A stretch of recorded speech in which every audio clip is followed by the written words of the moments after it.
All right. Coming up on today's edition of the Art Business Morning Show, we're having a discussion about merchandising during Q4, price points, print types, and merchandise. With a side note of let's audit your thinking. All right. I'll play my intro music on Facebook. It's been a while since I recorded one of these guys, specifically the Art Business Morning Show. What's up, Daniel? From Long Beach. I'm in Newport Beach, so I know where you're at. So welcome to another edition of the Art Business Mornings, the show that will put you on the path to a six-figure-a-year art business. Now, as I was preparing my notes for this day's show, I was reminded of a viral video of a few years back. I'm not sure if you've ever seen this thing, but it's powerful. And in the video, and I'm going to include it in the show notes, Instagram, you're going to have to figure out another way to get it, whatever.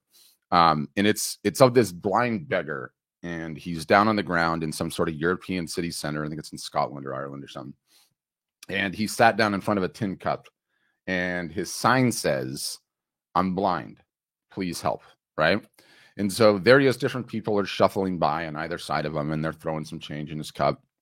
And then a woman walks by, and she sort of stops in front of the sign, and she, instead of putting money in the thing, bends down, grabs the sign, rips a pen out of her jacket, turns the sign around, and writes a new message on it. And while she's doing this, the blind guy reaches out and touches her shoes. Now, presumably because he's blind, all the rest of your senses get more in tune, and then so he feels the shoes as a way of identifying her, right? She leaves. And then it proceeds to show the guy sitting there, and more people are walking by, and all of a sudden it's just raining donations. He's getting change, he's getting dollars, this whole thing. And then later in the day, okay, she comes back, and the blind guy's sitting there, and he sees nothing's dropping, so he reaches out and he feels her shoes again. And then he's like, he knows it's her, and he asks her, he's like, what did you do to my sign, right? Like, you just made such a profound impact in my business. And the woman replies, "I wrote the same, but with different words." And then we see the sign, right? And the sign says, "It's a beautiful day, and I can't see it," with like, can't see it bolded. And it's just powerful. The video is just powerful. It could possibly cause a tear in your eye. Not mine, not for me, mind you. Okay, not me, because I'm a powerful macho man. But it is just powerful. It makes you tear up.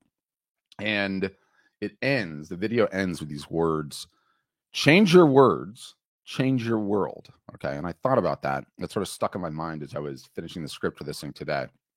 And my iteration of it is going to be, my spin on it is going to be, change your thinking and change your art or photography business. Okay. Change your thinking, change your art or photography business. And I think we can apply this to merchandising. So I want to talk about merchandising broadly. And I see a bunch of you guys, customers, are on here. This is sort of just another spin on the session that we did on Friday on office hours. But I know not everyone sees those. And so I have to pound this message in again. Okay. And before we can even talk about merchandising, we have to talk about price point variation, right? Price point variability, I guess, for lack of a better term. And how important this is. Okay. How important this is. I say this all the time, but it bears repeating. My followers, Todd Monks, Jonas Gear, Courtney Einhorns, all of our followers fall into a socioeconomic bell curve. Okay. And, we all know what a bell curve looks like, right? At the bottom of this one is the lowest socioeconomic status, right? These people don't have any money to spend on anything. Okay. Then it goes lower middle class, upper middle class, high net worth individuals, the socioeconomic bell curve. Okay. You need to have price points as a result of your marketing, what you're doing out there, attracting people on all of this whole entire bell curve. You need to have price points, okay, in your business for everyone on this bell curve. Okay. If you change your thinking, you can change your art or photography business. When you don't have intro level price points, okay, you miss on these low commitment, cheaper buyer sales that would potentially go to the people on the low end of the bell curve, right? The flip side is also true.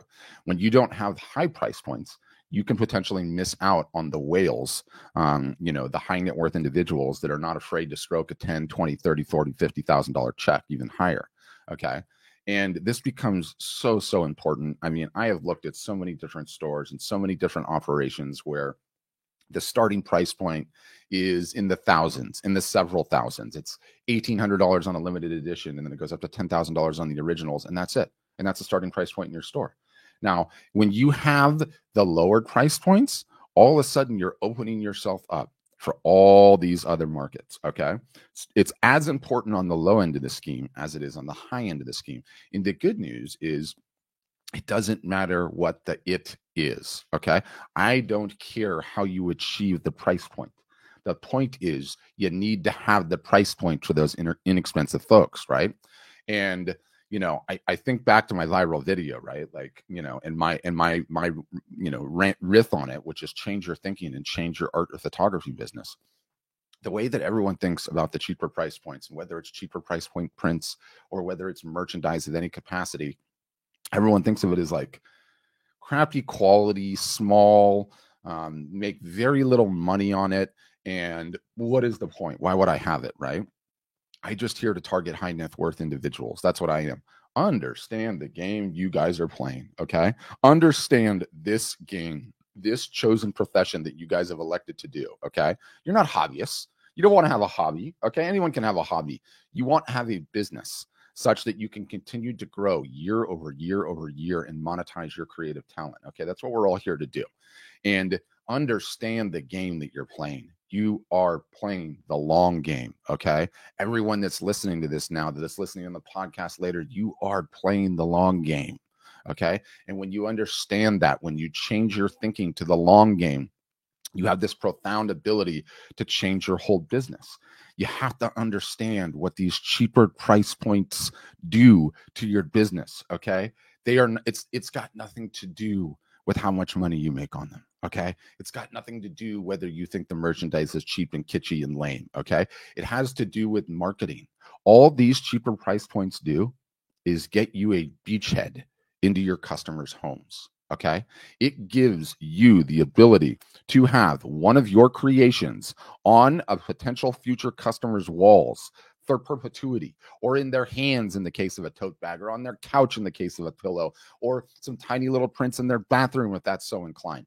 Do you understand how profound and effective a marketing technique and tactic that is? If I wake up every day of my life and head into the bathroom and see a tiny little print of yours, or every time I go into the closet and grab a bag, I see a tote bag with your stuff on it, that there is no form of marketing that is more effective than that. They don't exist, right? Like, what, you think an email is going to be that effective? Do you think a social post is going to get you on my wall every single solitary day of my life for the next 10 years?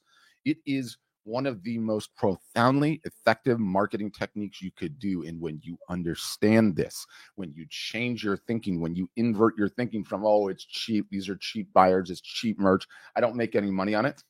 I don't care if you make any money on it. You shouldn't care if you make any money on it. All it is a Facebook ad stapled to my wall, or a Facebook ad that's hanging in my closet, or sitting on my couch, or that I'm wearing around as a shirt, or hanging on my wall as a calendar. Whatever it is so profoundly powerful, okay? And you have to understand the bell curve, okay? The socioeconomic bell curve that all of our followers represent and fall on is not a fixed quantity, okay? 5 years from now, somebody that's on the lower socioeconomic portion of that curve is going to move up to the higher socioeconomic part of that curve, and every which way up and down. And when you get a beachhead into their homes, into their apartments, into them living in their basement at their mother's house, okay, when they are finally prepared to make a larger purchase on the pieces that you actually want to sell, you are top of mind because you got your products into their house. Okay, so when you think about it in that capacity, it will completely take you out of this mindset of, I don't like cheap paper prints, calendars are lame, or mugs are lame. All of it is so important, okay? It is so, so important. So again, change your thinking, change your art of photography business, okay? It's profound. Now we can get into some of the merchandising, all right? And next, I want to talk about prints and I want to talk about print types. Okay. Now we have a mixed bag in here, right? For photographers, this is a no-brainer. This is what you sell is prints. Okay. For artists, some of you are hung up on only selling originals and you're not selling prints or limited editions. Why you do that, I will never understand, but I get it. It's sort of a mixed bag. So I have to go into my analogy first. Many of you have heard this. It's okay. I'm prepared to share it again. If I hired you to sell knives for me and you are going to go door to door selling knives, what would you have in your hand when you knocked on the door? You'd have the knives, right? You would have the knives. You would roll out some sort of case where the knives were there. You could show them to me. I could hold them, look them up on a light, cut cans, Napoleon Dynamite, or whatever else, right? Not Napoleon Dynamite. What is the movie? Zach Braff. I don't know. Anyway, I'll think of it later. But you would have the knives, right? Do you know how good of a salesperson you would have to be if you were walking up to everyone's front door, knocking on the front door with a bunch of pictures of knives? Oh, buy my knives, Mrs. Smith. You wouldn't believe them. Look at them. Here's a photo of them. Are you kidding me? Okay. Let's say, yeah, you're right, Patrick. You're right. Now let's apply that to our art or photography business. Okay. There's a famous UX UI book called Don't Make Me Think. It's like the Bible of that particular field. UX UI is like when you're designing websites or you're designing apps, user interface, user experience. Anyway, the book is called Don't Make Me Think. And it's a bedrock principle when you're designing things. Like, don't make me think, right? Like, I have this stupid Starbucks app because I go to this Starbucks in the desert in Palm Springs where these people are on Palm Springs time. And literally to get a coffee where I live is like 6 seconds. To get a coffee out there is like 25 minutes and they have twice the employees. So I use the Starbucks app so that the things are ready to go. That thing makes me think. I had to click all these buttons and finally save things. It's like, no, I want a map. I want to save it. I want to save my drinks and press a button. There should only be 4 buttons on there for me. Don't make me think. Okay. Well, the same applies to you. Attempt to selling your art or photography. Don't make me think.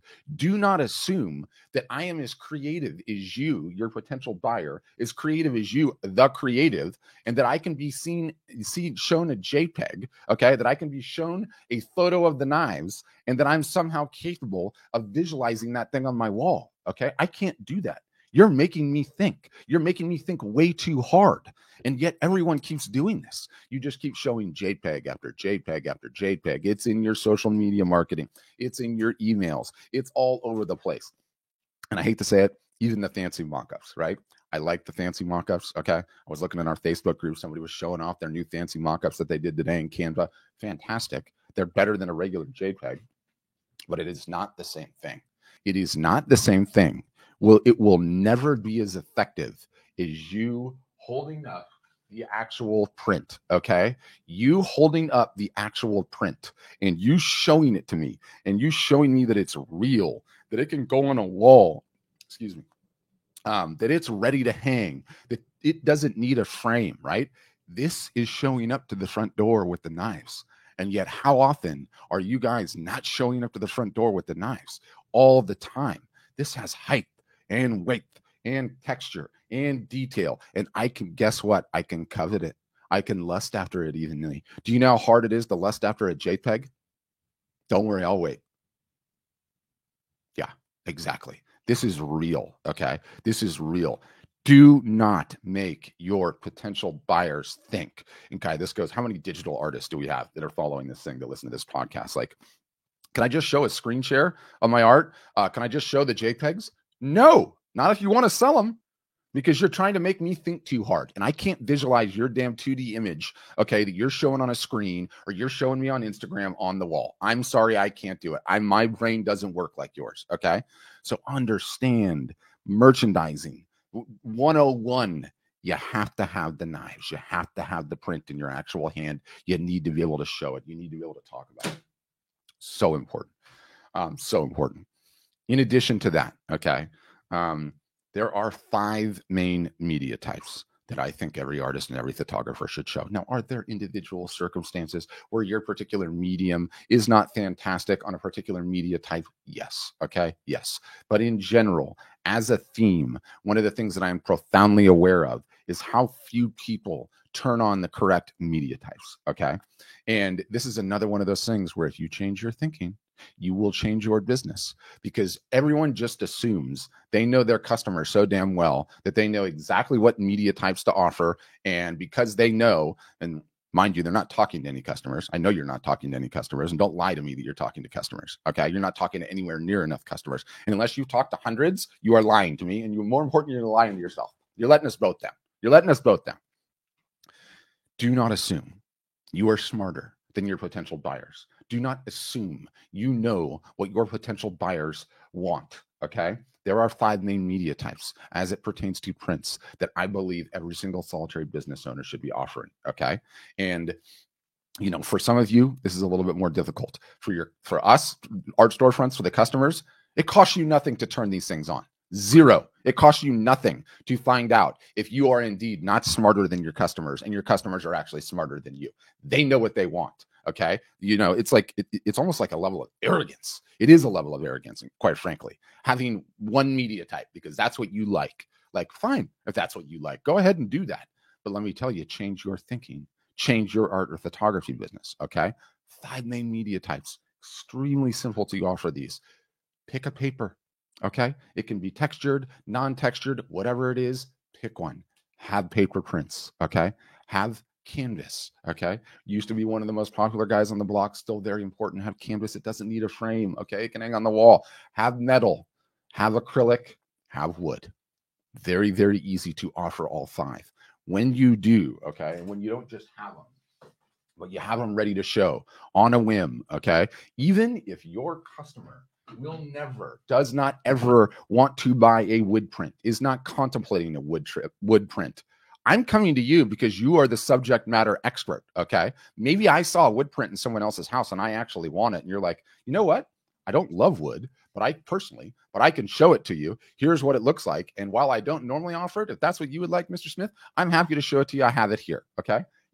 Almost no photographer, no artist that I see. If I called you up right now and I hit you up on your Instagram and I hit you up with a DM and I'm like, hey, wife and I are remodeling the bathroom. Wondering if we really like your stuff. Wondering if we could jump into a Zoom call and we're curious about some media types and some offerings. And you're like, no problem.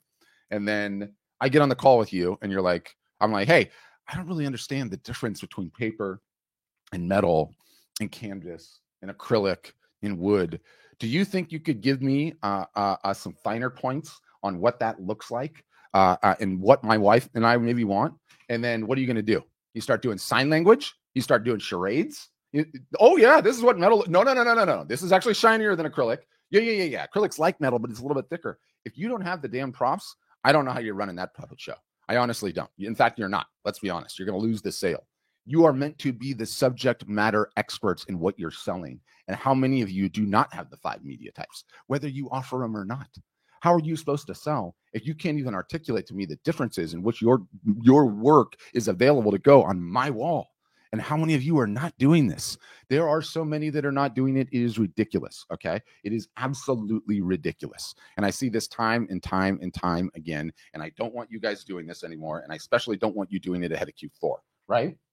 And the stack that I show, and this, if you're listening to the podcast after the fact, you're going to have to get visual. I'm making you think and I'm breaking my own rules, but that's the downside. Like, being able to show the various different types and talk about them and talk about what you like about them and talk about what's interesting about them. Do you see how tiny these little prints I have are? This is like $110 in prints.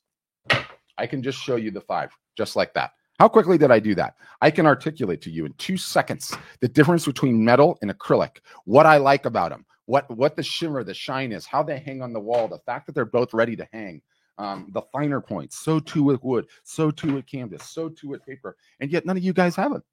None of you have them, right? The vast majority, aside from my customers who have been beating up about this the last 3 years, have them. How are you supposed to be the subject matter expert? All of you guys are telling yourselves you want to sell more art, you want to sell more photography, and you don't even have any damn samples. Stop showing up to the front door with the pictures of the knives and start showing up with the knives, okay? You need to be able to show them. This is not a massive investment. When you have a small wood print like this, and you can show a small wood print like this, and you can zoom it into the various different cameras, and you can articulate the finer points, you can sell it or not sell it, but at least I know you know what the hell you're talking about, right? Instead of just saying, oh, no, I don't really like wood. And then they go, our neighbor has wood, and we really kind of like it. And then you're just sitting there with egg on your face. Okay, well, I'm sorry, just don't offer it, right? Again, I get fired up about this, obviously. And I'm not saying, you have to offer all of these things. But if you don't have the samples, okay, and people can't see the samples, what are you doing, right? Change your thinking and change your art photography business.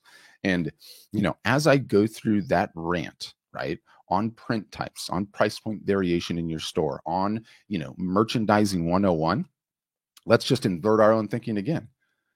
What do I talk about? I can't go a week without talking about it. I can't even go a day without talking about it. Why are live art shows so damn effective? Why? Live art shows or the one-to-one video chats. They are so damn effective because they have a forcing function to them. Do you know what they do? They force you to get samples. They force you to hold them up. They force you to talk about your work and your inspiration, which you're not doing right now. You're not doing that. Every other image on your social media site is not of you holding the print and talking about it. It's not. You don't have to tell me. I already know. I already look at all your social media sites. So when you have these live art shows, when you have the ability, when you are forced to order inventory and have inventory on hand and to stand next to your work and be able to show your work, it fundamentally forces you into merchandising. And no wonder the results are so damn good on these things. This is the only time you've ever done this in your entire career, aside from a in-person showing when you're there with the work, right? So it underscores why the live art shows are so damn powerful. And I'll put in the show notes, and maybe you guys have seen this. You can scroll back a couple if you're in any of these feeds. And it's not on Instagram, but it's on Facebook. It's on YouTube. I did an interview with Carol. And she's Carol Walker. She's a customer. She's a photographer. She did $27,000 in a live art show last week. $27,000. And she had all of her prints all on the wall. She had the various different media types. She talked about why she loved them. It was beautiful merchandising, and you look at the results, right? It's profound. So understand the live art shows, to go one step above them, why they're so damn effective is because they're forcing you to merchandise, okay? And it is so doggone critically important. More so the fact that we have Q4 coming, okay? Even more so the fact that we have Q4 coming. I want to switch gears into merch, okay? Very, very hot button topic, by which I mean merch, the tchotchke, the knickknacks, the doodads, throw pillows, right? And iPhone cases, and the puzzles, and the coffee cups, and this, that, and the other. And on the art storefront side of things, and this applies to anyone, right? Because it's very easy to offer merch. Even if you're not a customer, you can go to one of the various merch suppliers and get on board. But one of the things that I'm constantly seeing, and ultimately why I referenced that viral video at the beginning of this thing, changing your thinking changed everything for that blind man, right? And I'm seeing all these posts and small wins. So Art Storefronts integrates with a company called Guten, okay? And what Guten does is it allows you to offer print on demand for merchandise, meaning no minimums, no holding inventory. You get an order for one, they print and ship one. That's it, right? That's it. And some of the common refrains and some of the common complaints and the common comments that I'm seeing on a regular basis as it applies to this merchandise is, this stuff is so cheap. It's so chintzy. I would never let this represent me. It would be so much cooler if it had X, Y, and Z. And those are valid concerns, all of them. They are all of them. But if you change your thinking, you can change your art of photography business, okay? The history of merch, okay? You have to have the context. This is where you change your thinking a little bit. Do you have any idea how damn hard merch was to do back in the day, pre-POD?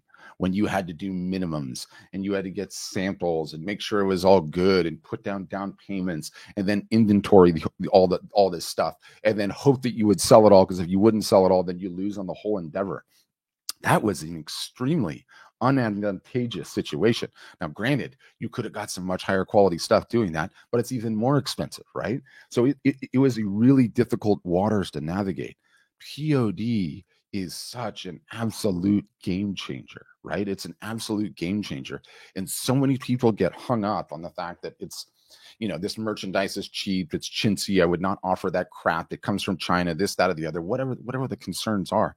When you invert your thinking and you say, have you ever been to a museum gift shop? Have you ever been to a museum that doesn't have a gift shop? Don't worry, I'll wait. Tell me, have you been to one? I haven't. Every museum has a gift shop, right? And what do they sell in the gift shop? Cheap, chintzy, brought in from China crap that's going to break in a couple of weeks usually, right? So when you frame it through the gift shop lens, and then you add the multipliers of, now all of a sudden you have low price points in your operation that you can sell to people on the low end of the socioeconomic bell curve that will give you that beachhead into these people's worlds, it completely changes how you look at it, right? It completely changes how you contemplate it. And they could be carrying around your art on a tote bag for the next 3 years. And then they're ready to buy art because they just moved out of their parents' basement. And all of a sudden, who are they going to call, right? Who are they going to call? They're going to call you. So as it pertains to merch, okay, change your thinking, change your art and photography business. Is this stuff going to be the highest quality, best goose down 550 cotton blend pillow that you're going to have on your couch forever? No. But guess what? When you put Santa Claus on this damn thing, okay, I'm going to pull it out of my closet once a year, every year for the next 10 years, because it's a cool decoration item and you just sold 2 pillows. And I think about you all the time, right? So it's really, you got to tweak your thinking on this stuff. It will forever change how your business operates. It will give you the beachhead into people's houses, okay? So, one of the encouragements I've been making for Art Storefronts customers is order all of it and then decide what you want to do with it, right? Order a one-off, show it off, see what kind of responses you get, give it away here or there. That's really just marketing. What does every big company, in this world know, right? Like, they give you a little bag with swag in it, right? And then all of a sudden their logo on a pen is in your house for the next 2 or 3 months. Well, that's really effective advertising. That's what it is. It's not supposed to be the highest level quality, okay? And you can still go get the highest level quality. You just have to, decouple yourself from the POD model. So stop knocking the merch, okay? Everyone knows it's a little cheesy. It doesn't matter. Some of the items are actually pretty cool. They're not all cheesy, but print on demand is a miracle. It is a miracle that it even exists, and the fact that you can get away with it. So anyway, there's my rant on merch. As a final to wrap this thing up, I live in Southern California, okay? And 1 minute from my house, I can go stand on a bluff and I can see 55 container ships parked in the middle of the ocean. Okay. They do not belong there. I've lived here my entire life. I have never seen them out there like that. I believe that we have a coming infrastructure crisis. I believe it's straight up. I went to Starbucks yesterday morning. I didn't use the app this time. I just went in and they had to double cup me. Because they didn't have the sleeves. Are those sleeves sitting out in one of those container ships waiting? And now I'm probably not going to have a sleeve for my coffee cup at Starbucks for the next month and a half. I don't know. But I'm seeing more than enough signs, right? You're seeing it in the media, all the empty shelves and everything else. So I'm worried. I think you should be worried. I think all of us should be worried. Now, in terms of inventory, okay, how we should be thinking about this, and it's October 19th as I'm recording this, and we are staring down the barrel of Black Friday, Cyber Monday, pre-Christmas shopping, everything that gets rolled into Q4, okay? The printers that we all use, I thank God for this one, are US based, okay? That is fantastic, meaning we don't have to wait for prints that your customers are going to order coming from overseas. And so too, usually with the merch, all of that stuff is printed domestically. The problem here, okay, is that all the raw materials do come from China. They just do. A lot of the canvas, a lot of the fine art paper, a lot of the metal, a lot of the acrylic, a lot of the wood, a lot of the various different components that go into the merch. All of that is coming from China. All of that could potentially be stuck on those container ships. Okay. So the last thing I want anyone doing is going into the biggest art selling time of the year and it not at least not having some additional inventory now. Get some now. Okay. And for our customers, we've pounded the biggest discount with our vendors that we've ever had. And so you can order as much as you need to right now. And like, look, get whatever your budget can allows for, but get some extra inventory so you are not left holding the bag. So you are not missing out on sales when someone says, hey, I would really like to get a print in the sale. When can I expect delivery? And you're like, February, TBD. Like the last thing any and all of us need are to be dealing with those customer service headaches. So if you go and get some inventory now, you're going to be stocked up. You're going to be covered. You're going to have things you can show to market with, and you're not going to be sitting there showing 2D images and then saying if they order one, they get one by Friday. They get one by February, which would be a disaster. So that's my rant on merch. I'm sticking to it. I want everyone to have the biggest Q4 ever. We will be talking more about merch as this thing rolls along. Okay. And on that note, thanks for listening. And as always, have a great day.